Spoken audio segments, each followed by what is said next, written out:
let it bang, bang.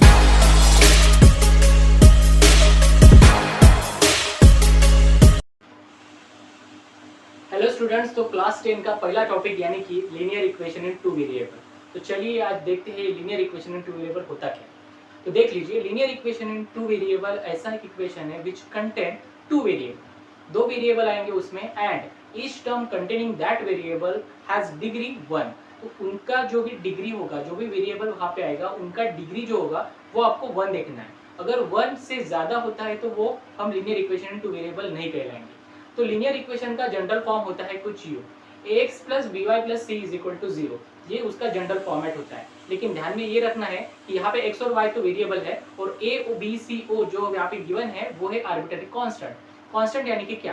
Constant यानी कि कोई भी नंबर हो सकता है, रियल नंबर, ठीक है। लेकिन यहाँ पे अगर हम बात की जाए कि लीनियर इक्वेशन में टू वेरिएबल है, यानी कि आपको a और b जो कि x और y का कोएफिशिएंट है वो हमेशा 0 नहीं होना चाहिए। 0 नहीं होना चाहिए, ध्यान में रख लीजिए, 0 नहीं होना चाहिए। हमको a और b की कोई ना कोई वैल्यू चाहिए। अगर a या b उसमें से कोई भी एक वैल्यू अगर 0 हो जाती है तो वो लीनियर इक्वेशन में टू वेरिएबल नहीं कहलाएगा, क्योंकि वहां पे 0 से मल्टीप्लाई होने के कारण एक तो x या फिर y 0 हो जाएगा और वहां पे सिर्फ बच जाएगा एक ही वेरिएबल। तो उसको हम कहेंगे linear equation in one variable. लेकिन हमको टू वेरिएबल के लिए चाहिए, तो यहाँ पे a और b की वैल्यू हमेशा 0 नहीं होनी चाहिए। ये इस बात पे आपको ध्यान रखना है, ठीक है। तो अगर आपको ये समझ में आ गया है तो चलिए देखते हैं कि आपके सामने जो बोर्ड पे इक्वेशन दिए हुए हैं उसमें से कौन सा equation linear equation two variable है और कौन सा नहीं। अब जैसे कि पहला एग्जांपल यहाँ पे देखते हैं कि 4m + 3n = 12।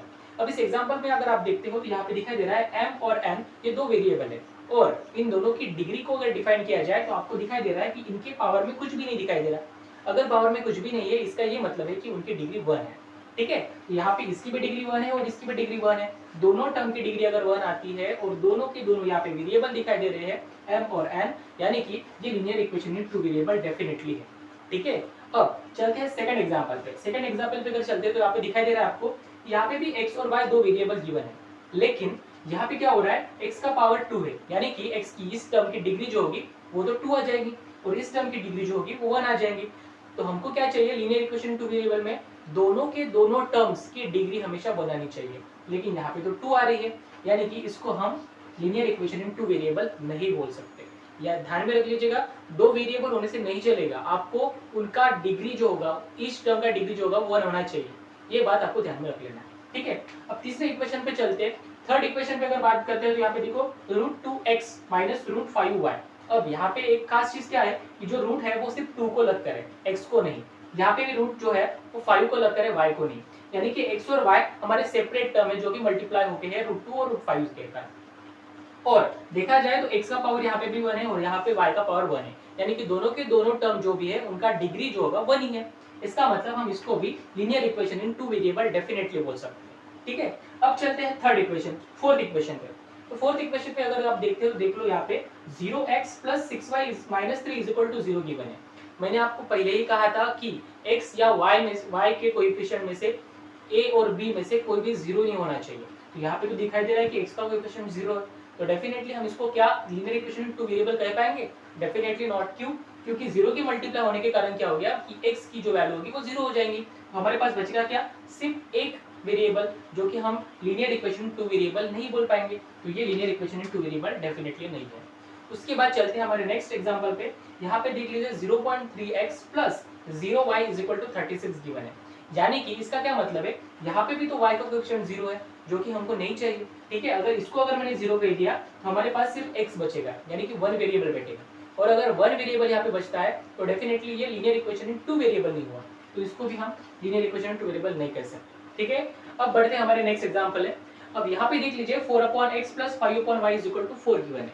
अब 4/x + 5/y = 4, इसको अगर थोड़ा सा सॉल्व कर लेते हैं तो यहाँ पे क्रॉस मल्टीप्लाई करने से आता है 4y + 5x = 4xy।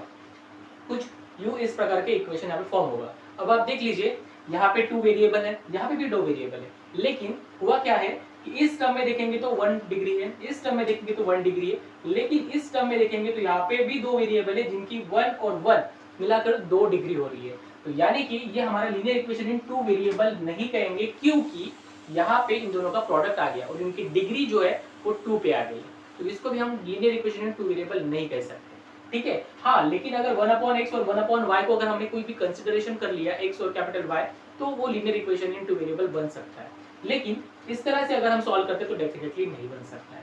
अब आगे बढ़ते हैं, यहाँ पे भी देख लीजिए, जैसे यहाँ पे टर्म आपको दिखाई दे रहे हैं वैसे ही यहाँ पे भी टर्म दिखाई दे रही है xy, तो इसका भी इसकी इस टर्म की डिग्री जो होगी वो तो 2 आ जाएंगी, क्योंकि 1 और 1 ऐड कर देंगे, तो इसके कारण इसको भी हम linear equation in two variable नहीं कह पाएंगे, ठीक है। तो इस तरह से आपको आइडेंटिफाई करना आना चाहिए कि कौन सा equation linear equation in two variable है और कौन सा इक्वेशन नहीं, ठीक है। उसके बाद चलते हम हमको सॉल्व करने के लिए साइमल्टेनियस इक्वेशन। ओके, तो अभी आपने देख लिया होगा कि linear equation in two variable क्या है और उसको कैसे आइडेंटिफाई करना है, लेकिन अभी अगर मैंने उसी लीनियर इक्वेशन को, दो लीनियर इक्वेशन को अगर साथ में कंसीडर कर लिया तो उसको क्या कहेंगे, उसको कहा जाता है साइमल्टेनियस इक्वेशन। क्या कहा जाता है? Simultaneous equation. और इस साइमल्टेनियस इक्वेशन से आपको x और y की वैल्यू निकालने की जो मेथड है वो आपने क्लास 9 में ऑलरेडी पढ़ ली है। तो ऐसे कौन सी मेथड है जिससे हम x और y की वैल्यू फाइंड आउट कर सकते हैं? तो हमारे पास ऐसे दो मेथड है। फर्स्ट मेथड जो यहाँ पे आ रही है वो है एलिमिनेटिंग मेथड या फिर एलिमिनेशन मेथड, ठीक है। और दूसरी मेथड जो आती है वो है सब्स्टिट्यूशन, ठीक है। तो एलिमिनेशन यार और एलिमिनेटिंग मेथड यानी कि क्या होता है? तो एलिमिनेटिंग मेथड में क्या होता है कि हमको कोई भी एक वेरिएबल को जहाँ पे भी कोएफिशिएंट सेम दिखाई दे रहा है उसको एलिमिनेट करके बाकी की वैल्यू निकालनी पड़ती है। तो हम बारी बारी एक एक करके दोनों मेथड को यहाँ पे देख लेते हैं, ठीक है। तो चलिए सबसे पहले हम देखते हैं एलिमिनेशन मेथड, यानी कि एलिमिनेशन मेथड से इस इक्वेशन को सॉल्व कैसे किया जाता है। तो एलिमिनेशन मेथड से सॉल्व करने के लिए आपको इस दोनों इक्वेशन को बहुत अच्छे से देखना है। अभी आपको देखने के बाद आपको पता चल रहा होगा कि यहाँ पे y का कोएफिशिएंट 3 दिखाई दे रहा है और यहाँ पे y का कोएफिशिएंट 1 दिखाई दे रहा है। अगर हमने इन दोनों के कोएफिशिएंट को अगर सेम कर लिया और यहाँ पे प्लस है और यहाँ पे माइनस है, अगर दोनों को ऐड कर दिया तो देख लीजिए आपको पता होना चाहिए कि एक टर्म अगर दो टर्म अगर सेम आते हैं और एक का साइन प्लस और एक का साइन माइनस होता है, उनको अगर ऐड कर देते तो आंसर तो 0 आना है। तो आपको क्या करना है, यहाँ पे इसका कोएफिशिएंट जो है y का कोएफिशिएंट उसको सेम कर देना है जो कि हमारे इक्वेशन में दिखाई दे रहा है। तो इक्वेशन 1 में तो आपको दिखाई दे रहा है कि y का कोएफिशिएंट तो 3 है, तो आपको भी यहाँ पे 3 से मल्टीप्लाई कर देना है। तो हमारी पहली मेथड क्या आएगी, मल्टीप्लाई कर देना है, मल्टीप्लाई इक्वेशन 2 बाय 3। तो इक्वेशन 2 को आपने यहाँ पे 3 से मल्टीप्लाई कर देना है। 3 से मल्टीप्लाई कर देने के बाद हमारा ये इक्वेशन क्या बन जाएगा, देख लीजिए 3 3 जा 9x plus 3y is equal to 3 2 जा 6। तो कुछ u इस प्रकार थर्ड इक्वेशन आपके सामने आ जाएगा, ठीक है। अब क्या करना है, इक्वेशन 3 को और इक्वेशन 1 को सॉल्व कर देना है। तो इक्वेशन सॉल्व कैसे करेंगे, देख लीजिए मैंने ये वाली जो टर्म है तो इसके नीचे कुछ u इस तरह से रख दी है, ठीक है। इस तरह से रखने के बाद एक लाइन यहाँ पे ले लेने का है और देखना है, यहाँ पे देख लीजिए यहाँ पे प्लस और माइनस है और दोनों के दोनों सेम है, तो अभी करना है एडिंग। क्या करना है, एडिंग कर देना है इन दोनों को। अब ऐड करते तो क्या होता है, देख लीजिए ये दोनों जो टर्म है वो कैंसिल आउट हो जाएगी और इन दोनों को हो जाएंगी एडिशन। 9 + 5 यानी कि 14, तो 6 + 8 यानी कि 14, ठीक है, कुछ इस तरह से आ जाएगा। उसके बाद देख लीजिए यहाँ पे 14 जो तो मल्टीप्लाई में है तो x इधर जाके क्या होगा, डिवाइड में 14 डिवाइड बाय 14, जिससे कि हमारे पास x की वैल्यू आ जाएगी 1 कुछ u, ठीक है। तो यहाँ से हमको मिल जाएंगी x की वैल्यू।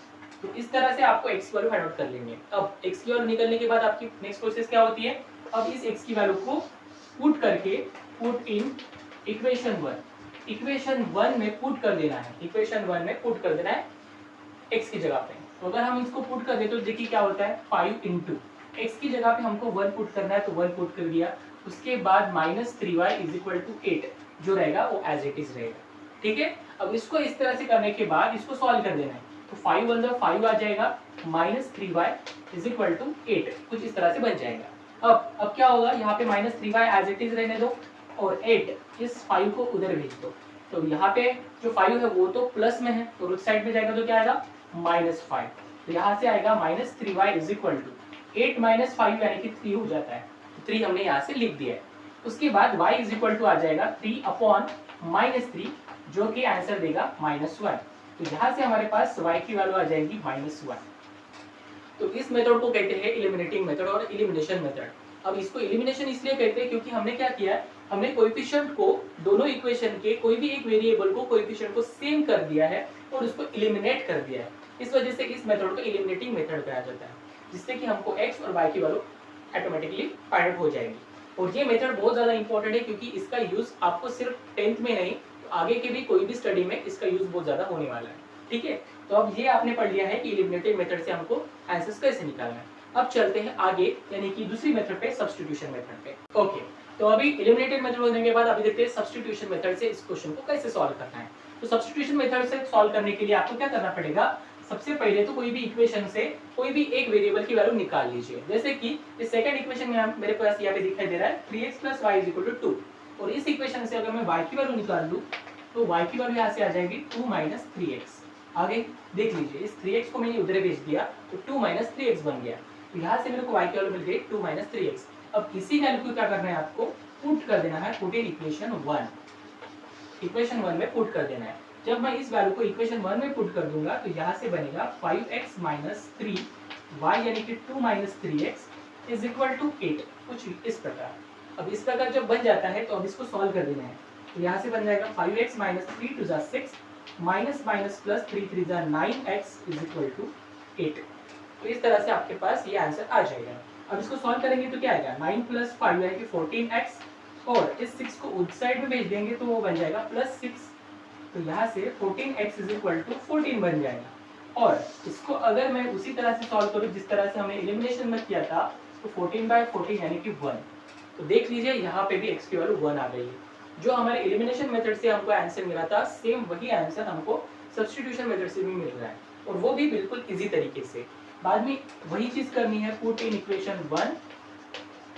इक्वेशन 1 में पुट करेंगे तो यहाँ पे आएगा 5 × 1 - 3y = 8, और इसको वैसे ही सॉल्व करना है जैसे हमने पहले मेथड में किया था। -3y = 8 - 5, तो यहाँ से -3y = बन जाएगा 3, और y = 3/-3 यानी कि y = -1। तो देख लीजिए, दोनों के दोनों मेथड बिल्कुल आपके सामने है जैसे मैंने यहाँ पे लिया है, और इन दोनों मेथड से हमारा जो आंसर होगा x और y का, वो सेम ही आएगा, x = 1, y = -1। तो आप कोई भी मेथड यूज कर सकते हो और किसी भी लीनियर इक्वेशन में 2 वेरिएबल को सॉल्व कर सकते हैं। एज पर द रिक्वायरमेंट आप कोई भी मेथड इसको फॉलो कर सकते हैं। ओके, तो चलते हैं हमारे नेक्स्ट टॉपिक पे।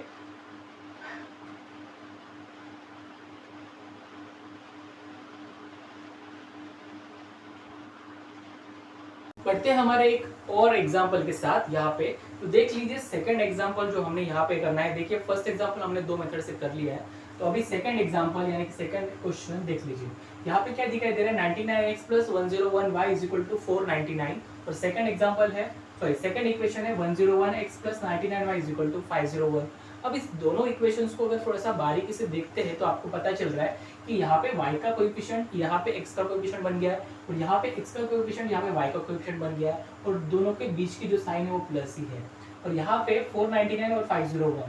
थोड़ा सा ऑब्जर्वेशन कीजिए, जब भी आप कुछ इस प्रकार का फॉर्मेट आपको दिखाई दे रहा है तो आपको करना क्या है, 2 स्टेप फॉलो करनी है। सबसे पहले क्या आपको कर देना, इन दोनों की एडिशन। देख लीजिए कैसे। तो मैं यहाँ पे इन दोनों की एडिशन कर देता हूँ। तो एडिंग इक्वेशन 1 और 2, ठीक है। तो हमने यहाँ पे एडिशन कर दी दोनों की। अब ऐड, जब हम दोनों को ऐड कर देते तो क्या होता है, देख लीजिए, इन दोनों को ऐड कर देंगे तो क्या आ जाएगा, 99 + 1 यानी कि 100, 100 + 100 यानी कि 200। तो 200x आ जाएगा प्लस 200y, और इन दोनों को ऐड कर देंगे तो आ जाएगा 1000, राइट। तो यहाँ से हमने यहाँ पे इक्वेशन इस तरह से बना दिया है। अब आपको दिखाई दे रहा है कि 200 यानी कि 1000 को डिवाइड कर सकता है, तो यहाँ से x + y = 200 से अगर डिवाइड कर देंगे तो क्या बन जाएगा, 5, ठीक है। तो यहाँ पे रीजन लिख देता हूँ, डिवाइड बाय 200, ठीक है। तो 200 से हमने यहाँ पे डिवाइड कर दिया है, और इस इक्वेशन जो आपके पास आ गया है उसको मैंने इक्वेशन नंबर 3 दे दी है, ठीक है। अब इसके बाद हमारी नेक्स्ट स्टेप क्या आएंगी, आपको करना है सब्सट्रैक्टिंग इक्वेशन 2 फ्रॉम 1, ठीक है। तो हमको सेकंड इक्वेशन को 1 से सब्ट्रैक्ट कर देना है। देखिए, सबसे पहले तो हमने इन दोनों को ऐड कर दिया, ऐड करने के कारण हमको ये रिजल्ट मिल गया और ये इक्वेशन फॉर्म हो गया। अब आपको क्या करना है, सब्सट्रैक्ट करना है इक्वेशन 2 में से इक्वेशन 1 को, ताकि आपको कोई और रिजल्ट मिल जाए। ठीक है, तो चलिए कैसे होता है देख लीजिए। तो हमको 2 को 1 में से करना है, तो 99 माइनस 101 अगर करते हैं तो चलिए आपको पता है कि 101 माइनस 99 होगा 2, लेकिन यहाँ छोटे नंबर में से बड़ा नंबर हमने माइनस किया है, तो यहाँ पे आ जाएगा -2x, राइट। उसके बाद यहाँ से भी 101 माइनस 99 करेंगे तो आ जाएगा +2y, राइट। और यहाँ से छोटे नंबर से बड़ा नंबर माइनस कर देंगे तो यहाँ पे आ जाएगा माइनस, कितना आ जाएगा 499 प्लस यानी कि 2 अगेन, राइट, यस। तो इस तरह से करने के बाद आपको पता चल रहा है कि यहाँ से अगर मैं -2 से डिवाइड कर देता हूँ, ठीक है, चलिए ये लीजिए divide by -2 on both side, right. अगर -2 से मैंने डिवाइड कर दिया तो यहाँ पे इक्वेशन क्या बनेगा बच्चों, x प्लस का हो जाएगा माइनस, क्योंकि हमने -2 से डिवाइड किया, x minus y is equal to 1। यहाँ पे -2 से डिवाइड कर दिया तो 1 आ गया। तो इस तरह से हम सॉल्व करेंगे तो यहाँ पे बन जाता है हमारे पास इक्वेशन नंबर 4। तो इस तरह से आपको दो इक्वेशन फॉर्म कर लेने हैं। तो स्टेप को ध्यान में रख लीजिए, सबसे पहले एडिंग, बाद में सब्सट्रैक्शन। और सब्सट्रैक्शन बहुत ध्यान से कीजिएगा, क्योंकि यहाँ पे जो भी गलत होने के चांसेस है वो ज़्यादा होते हैं, तो ये थोड़ा सा केयरफुली सॉल्व कीजिएगा। अगर आपको इंटीजर को सॉल्व करना आता है, इंटीजर को ऐड सब्ट्रैक्ट करना है, तो ये बहुत ज़्यादा आसानी से आपके पास आंसर आ जाएगा। ठीक है, तो बढ़ते हैं आगे के प्रोसेस में। अभी आपके पास थर्ड और फोर्थ इक्वेशन यहाँ पे आ गए। अब इन दोनों इक्वेशन को इजीली सॉल्व कर सकते हैं, क्योंकि आपको दिखाई दे रहा है कि y का यहाँ पे साइन प्लस है, यहाँ पे माइनस है, तो एडिंग कर दो, राइट। तो एडिंग कर देंगे हम, एडिंग इक्वेशन 3 एंड 4। तो अगर मैंने इक्वेशन 3 और 4 को ऐड कर दिया है तो क्या होगा, चलिए एक के नीचे यहाँ पे मैं यहाँ पे पुट कर देता हूँ। x plus y is equal to 5 है, x minus y is equal to 1 है। तो दोनों को हमने ऐड कर दिया, ऐड कर देंगे तो कोई साइन चेंज होगी नहीं, वैसे की वैसे रहेंगी, और ये दोनों चीजें कैंसिल हो जाएंगी। तो यहाँ पे x प्लस एक्स बन जाएगा 2x और 5 प्लस 1 बन जाएगा 6, राइट। तो इस तरह से हमने करने के बाद x इज इक्वल टू आ जाता है 6, 2 तो मल्टीप्लाई में है, इधर जाएगा तो क्या होगा डिवाइड, और डिवाइड करने के बाद यहाँ पे आंसर आ जाएगा 3। तो 2 3 जा 6 यानी कि x इज इक्वल टू 3 आपके पास आंसर आ गया है। जब x की वैल्यू आपके पास 3 आ जाती है, बाद में इसको क्या करना है, आपको पुट कर देना है, पुट इन इक्वेशन 3। इक्वेशन 3 में पुट कर देने से क्या होगा, 3 plus y is equal to 5, कुछ इस तरह से इक्वेशन बन जाएगा, जिससे कि y इज इक्वल टू 5, 3 तो यहाँ पे प्लस में है, इस साइड में जाएगा तो क्या बनेगा माइनस। तो यहाँ से आपके पास y इज इक्वल टू आ जाएगा 2। तो देख लीजिए, इस तरह से इस मेथड के, इस मेथड के अनुसार आपको इसको सॉल्व कर लेना है और x और y की वैल्यू फाइंड आउट कर लेनी। जैसे x और y की वैल्यू फाइंड आउट कर लिए, आपका आंसर आपके पास आ गया। ठीक है, तो इस मेथड से भी आपको इसको सॉल्व कर लेना है। तो ये एग्जांपल के फॉर्मेट को देख लीजिए, x का कोएफिशिएंट y को आया है, y का कोएफिशिएंट x को आया है, और बीच में plus plus minus plus sign होगी। तो ऐसे मेथड, ऐसे क्वेश्चन कोई भी दिखते हैं तो आप इसको सॉल्व कर सकते हैं। ओके।